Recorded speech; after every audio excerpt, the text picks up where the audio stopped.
Goeiemôre my boetie en sissa, wees gegroet in die wonderlike naam van Jesus op hierdie geseënde Dinsdagoggend en baie dankie dat ek die voorreg het om vir elkeen van julle te kan bid vanoggend. Kom ons bid saam. Here, baie dankie vir 'n vars nuwe Dinsdag in ons lewens. Dankie liewe Here dat ons opgewek is, liewe Here, deur u genade en dankie vir 'n nag van rus wat ons kon hê.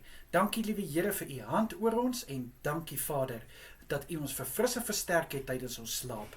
Here, ek bid in Jesus Christus naam vanoggend dat elke boetie en sissa se dag sal gevul wees, Vader, met sukses. Ek bid liewe Here dat hulle sal voorspoed behaal in dit wat hulle gaan doen vandag. Liewe Here, mag hulle gevul wees met positiwiteit, Here, en ek bid dat hulle aangeraak sal word met krag en met wysheid vir alles wat voor lê vandag. Asseblief, liewe Here. Vader, ek bid, stort u Heilige Gees oor elke een uit. Vul hulle harte weer met nuwe moed in Jesus naam, Here. Vader, beskerm asseblief elke een deur hierdie dag en ek bid dat hy elkeen sal veilig hou waar hulle ook al moet wees. In Jesus se kosbare naam is dit my gebed. Amen en amen.